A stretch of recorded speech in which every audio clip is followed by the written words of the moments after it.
Welcome to another Chef Knives to Go quick look product review. I'm Steve Gamache, and this time we have the Yahiko Shidogami or white number 2 hammered Gyuto 240mm knife. So this line of knives has a hardcore steel, cutting steel of Shidogami or white paper number 2 reactive high carbon steel. Heat treats around 62-ish Rockwell. Construction is on either side of that core steel, so we have 3 layers. On either side of that harder core steel, we have a softer stainless steel cladding, and that cladding also has 2 things. It's got a hammered pattern with some nice big hammer marks in there on kind of regular rows, semi-regular rows. And then we also have a blacksmith or kudauchi or KU protective finish on there.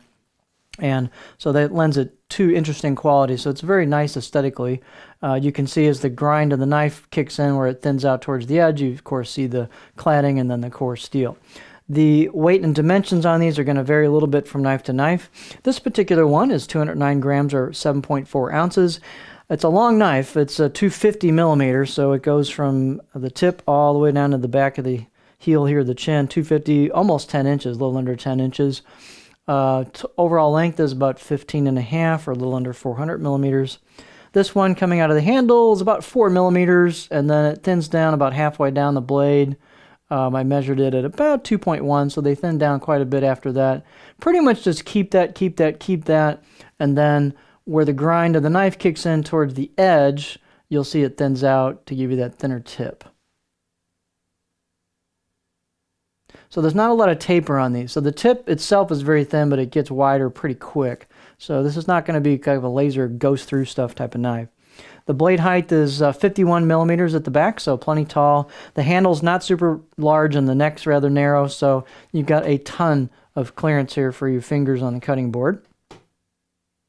The handle's nothing super fancy, but well executed. It's a octagonal oak with a buffalo horn ferrule and a little bit of a step there between the wood and the ferrule. That's pretty common sometimes on these handles. The circumference is about 73 millimeters or a little over 2.8 inches, right here where the wood meets the ferrule. Let's see, the balance point is going to be fairly far forward because that handle's fairly light. It's not a real long handle either. But there's your balance point. So fairly far forward. My pinch grip is back here. So what that's going to do, it's a pretty long blade, remember, it's 250. So that's going to give you a balance point that's biased more forward of your pinch grip for most people. So it gives you a lot of kind of a feel that you've got a knife in your hands, you've got some authoritative cutting, you've got some mass to help you with some cuts, but you definitely know you have a knife in your hand. It's not super heavy, but with that balance, you know, you're going to know you got that there. These knives are pretty cool aesthetically. They've got really nice grinds on them. They're very straight. This 250 is a very straight knife. All 4 samples I've had have been quite straight, which is really good to see consistency-wise. You've got hand chisel kanji on the right side of the blade as you'd be holding it. There's your dimples. And there's where the grind kicks in. You can see the core steel peeking out from the edge. I will say that the cladding does not wrap over the top of the spine, so you can see those layers there. And as this kudauchi wears off, that core reactive steel will be exposed, so you want to make sure you keep that dry as well. Here is the left side of the blade. No kanji or anything there. There's your core steel peeking out, and if we can catch it right, you might see a little bit of a reflection from the actual edge bevel. These have been filed and relieved a little bit on the choil into the neck and the spine just a little bit, so they're pretty comfortable. The only kind of rough part of these tends to be the back, and they've got a little bit of rustic character towards where the neck kicks in. Overall, they've got a lot of personality and a lot of blacksmith character to them.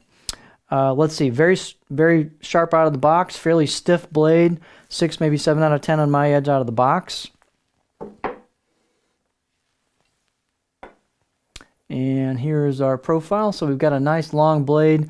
You can see we've got a big old honking flat spot, good half the blade, and it flows nicely into that. It does stop, but it's not super abrupt, so it'll go into that with, you know, it doesn't just slam into a heel, which is nicely done. Fairly low tip, fairly low belly, so I can get fairly high because it's such a long knife, but this is really not a big rocker. It's more push-pull cuts, glide cuts, chopping. This will make a nice chopper. So this is a pretty cool knife.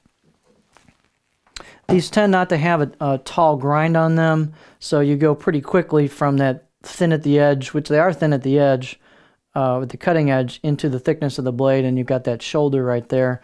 And so that'll give you nice product food release, nice product separation, but you might see some wedging on some harder ingredients possibly. Might have to give it a little bit of muscle, but that's kind of the trade-off of the style of geometry they chose. So these are really cool knives. They're nice looking, they're nicely made. So this is the Yahiko Shidogami #2 hammered Gyuto 240mm knife.